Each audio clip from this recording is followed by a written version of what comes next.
dans l'endroit qu'on va vous faire visiter, dans cette carrière, 700 missiles V2. Particulièrement chargé d'histoire, il y fait très frais.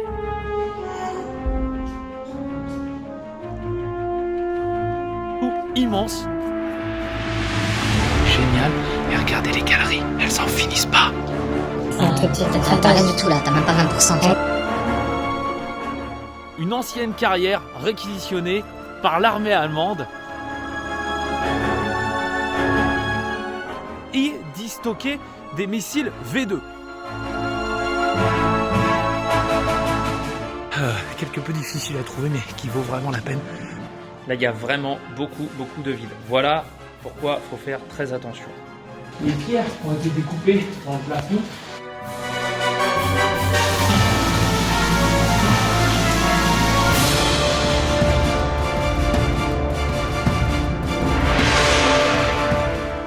Quand je vous dis que les endroits sont pas forcément évidents à pratiquer, des trucs mais vraiment incroyables, qui peuvent être un peu dangereux quand même, faut toujours faire attention où on marche en fait.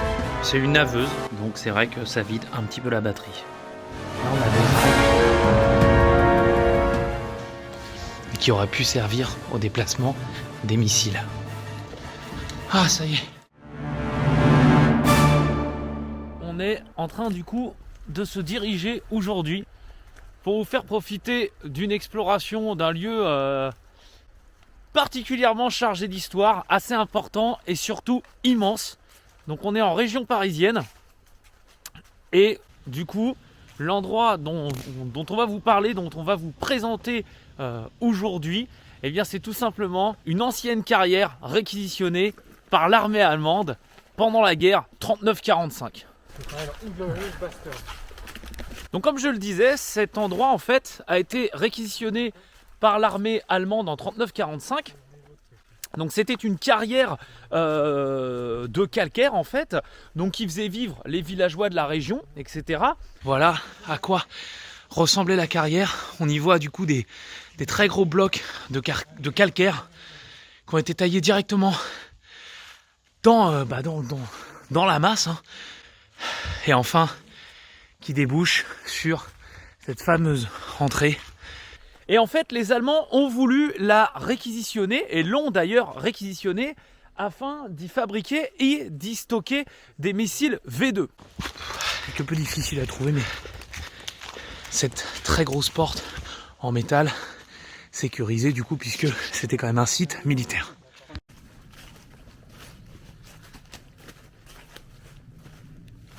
Donc en fait, ces missiles V2, c'est des missiles en fait de 2 tonnes 5 et qui pouvaient parcourir plusieurs milliers de kilomètres. Et par conséquent, les Anglais en ont fait les frais lorsque les Allemands les ont bombardés. Le V1 fut la solution proposée par la Luftwaffe pour bombarder l'Angleterre.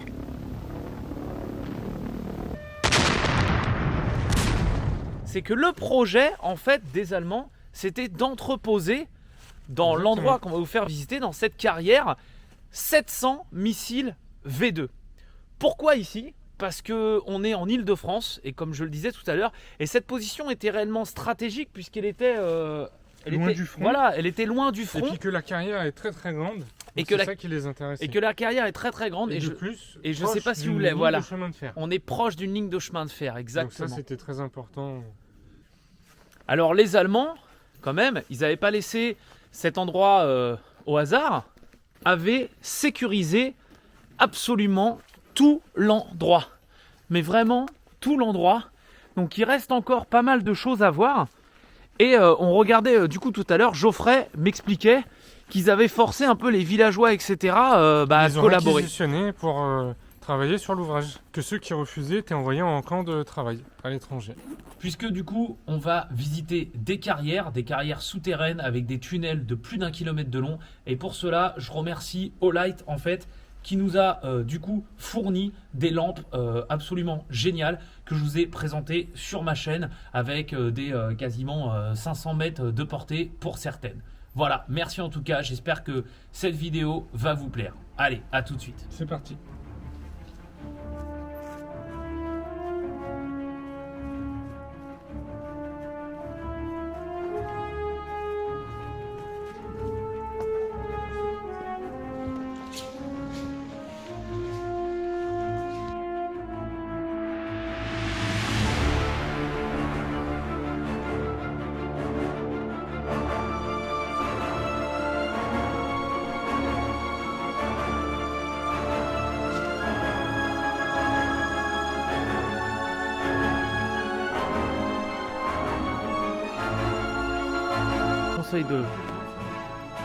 déconseille de le faire à l'arrache, puisque toutes les galeries se ressemblent un petit peu et on a des éboulis en fait de calcaire comme ça.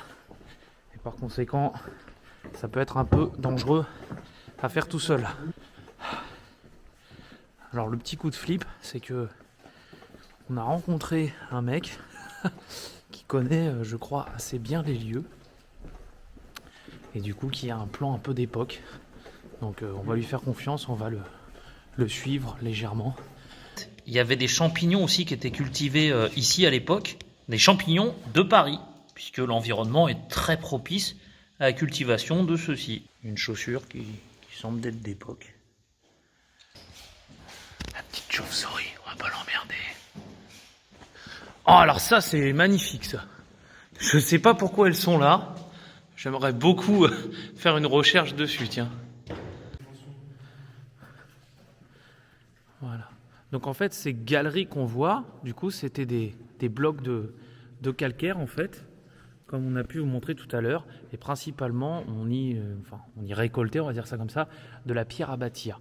Je ne savais pas à quoi ça servait. C'est une naveuse. Ça sert à couper les pierres, tout simplement. Et les traces qu'on peut voir du coup sur ce mur-là proviennent de la haveuse, donc l'outil qu'on a filmé tout à l'heure en fait. Là vous avez les numéros des galeries, donc c'est très facile de s'y perdre. Par exemple, on passe de la 47 à la 12, voilà, et ça continue jusqu'à là-bas au bout. Il y en a encore là, voilà, et il y en a encore là-bas.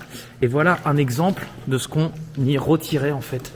Donc voilà, ça c'est un bloc de calcaire, donc c'était de la pierre à bâtir, donc vraiment c'est ce qui servait la plupart du temps pour faire tous les immeubles parisiens qui sont faits à base de ces pierres-là. Là. Donc, on peut regarder au-dessus, là, on voit toutes les traces, etc.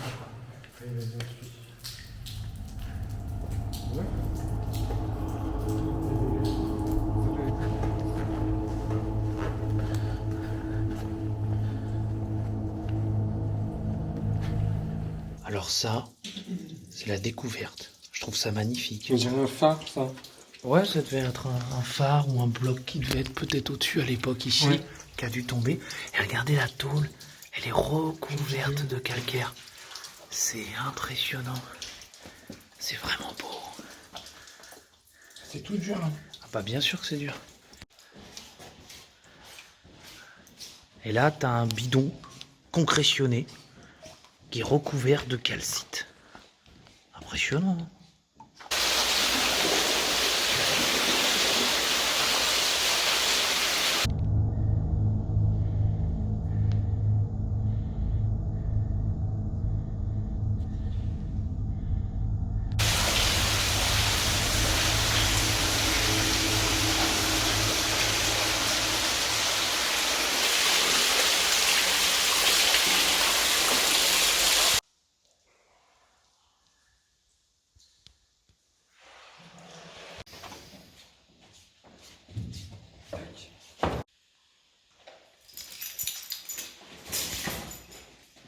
Donc ça c'est un effondrement et ça vient de là-haut, regardez bien.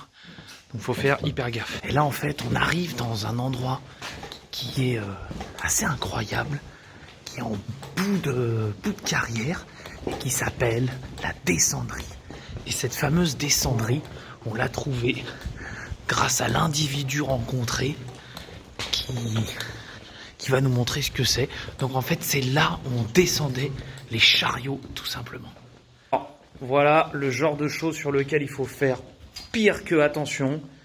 Là, il y a vraiment beaucoup de vide. Voilà pourquoi il faut faire très attention.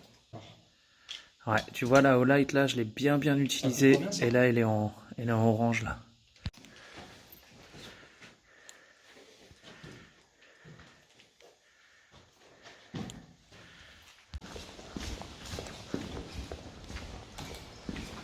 Là, on a des rails, du coup, qui servait très certainement au déplacement du coup des pierres, et qui aurait pu servir au déplacement des missiles.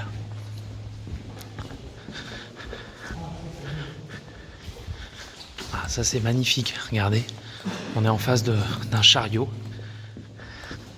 c'est très beau.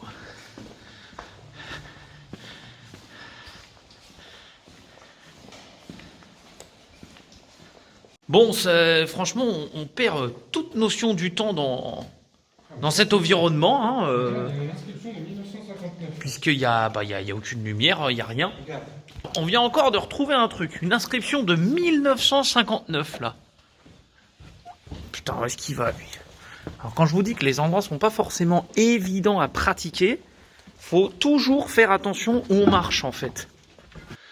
Je disais tout simplement que cette visite est incroyable, les lieux sont immenses et qui peuvent être un peu dangereux quand même. On peut s'y perdre, on peut tomber, voilà, c'est déjà beaucoup. Cependant, c'est quand même vraiment, vraiment magnifique. On a des trucs, mais vraiment incroyables. Et surtout, on y perd toute notion du temps. Donc là, il va falloir faire le plus, pas le plus dur, mais le primordial, à savoir retrouver la sortie parmi toutes ces galeries. Et du coup, retourner à la fameuse grande porte blindée qu'on a vue tout à l'heure. Ah ouais, une vis porcelaine. Et là, on a tout un tas de bidons.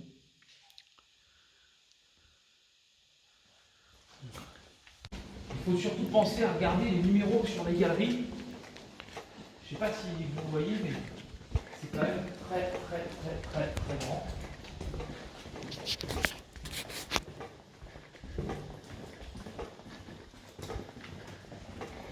Voilà, regardez. Voilà les fameux blocs de pierre. Je vais le mettre à côté pour que vous puissiez voir. Et voilà les blocs tels qu'ils étaient faits en fait pour être après du coup pour servir en fait en pierre à construire, pierre à bâtir pour les immeubles parisiens principalement. Donc là on va continuer dans les galeries qui sont là et là on voit bien la découpe de la pierre. Alors comme je dis, il ne faut vraiment pas se perdre du tout et ne pas se fier au fléchage fait à la bombe, puisque chacun y allait de sa petite marque. Vous voyez, on voit encore les installations électriques qu'il y avait. Vous voyez, on voit encore les câbles et tout. C'est incroyable.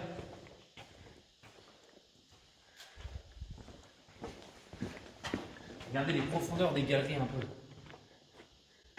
Comme je disais, il fait pas forcément chaud. Allez, on continue. Retrouvons notre ami. Oui, bon là, je ne sais pas si on va le trouver. On est passé déjà. Voilà, je vais quand même vous aviser d'un truc, c'est d'éviter de vous lancer dans une exploration comme ça, seul. Voilà, nous on a quand même étudié un petit peu la chose avant d'y aller, et même là maintenant, on se retrouve quand même un peu perdu, c'est-à-dire que on va regarder comment rentrer après tranquillos. Vous voyez les éboulis qu'il peut y avoir sur cette partie-là, là, à gauche. Voilà. Bon, vas-y, on fait rebrousse chemin. Ouais, On retourne dans la neuf. Ouais. Là, c'est des lettres, là. On risque de se perdre. Ouais, j'avoue.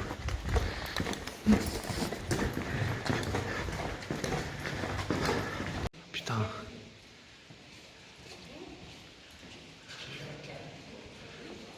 Dans la carrière, faut que tu partes par là. Mais là, t'as même pas C'est une petite t'as rien du tout là, t'as même pas 20% en fait. oui.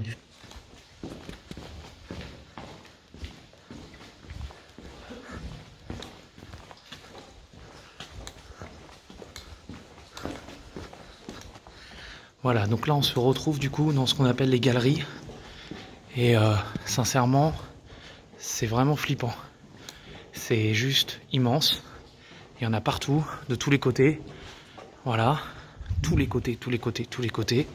Et là, vous avez vraiment pas intérêt à vous perdre. On a des numéros quand même, mais malgré tout, c'est assez impressionnant. Ah, ça y est. Putain. Enfin. On arrive à la sortie. Il fait encore un peu jour. Heureusement. Ouh. Ouais. Vas-y. Bon bah franchement on vient tout juste de sortir de cette exploration, comme on vous l'a dit, on a passé un peu plus de 2h30 comme ça sous terre et franchement c'était Incroyable, j'ai jamais fait un lieu aussi grand, aussi vaste. énorme. Ouais, c'est vrai que c'est immense. Vraiment immense, c'est ça qui est choquant. Qu'est-ce Et que tu as pu trouver de dangereux toi? les petits trous éventuels qu'on a vus à la fin, où tu peux tomber dedans et là tu serais vraiment en sale état. C'est vrai qu'on est passé, on a vu vraiment des trous, il y a facile quoi, au moins peut-être 10 mètres de Ouais, c'est profondeur. Donc Ouais. faut vraiment faire gaffe où tu mets les pieds. Pour moi le plus dangereux c'est surtout le risque de se perdre. Bah, si vous commencez à aller voir les galeries, Oui, franchement il là doit y ça en avoir commence à peut-être être dur 200. à se repérer. Ouais. Tu perds toute notion du temps C'est vrai. et ouais, tu perds toute notion d'orientation aussi. Après, il y a quand même des belles choses à voir. Hein. Franchement, lorsque vous voyez des structures qui sont pleines de calcaire depuis des années, etc., avec Oui, une ça, eau c'est qui est super beau à voir. filtrée. Une eau qui est claire. Ah ouais, qui est claire comme pas possible, c'est génial. Il y a aussi une remontée dans le temps hein, quand même. Hein. Ah bah oui, avec les vieux objets, les vieilles machines, les morceaux de voiture. Ouais, on a vu des machines qui servent à découper les cubes de C'est calcaire. quand même sympa qu'elles soient toujours là. On a vu une voiture aussi Oui, et des pièces de voiture. donc ouais, vraiment sympa, vraiment content de notre exploration. Mais bah franchement, c'est nickel. Donc on remercie réellement notre partenaire, à savoir Olight, qui est donc un fabricant de lampes. Et on le remercie vraiment pour ces lampes qui nous ont passé pour cette exploration. Voilà ce que ça donnerait si on n'avait pas de lampe.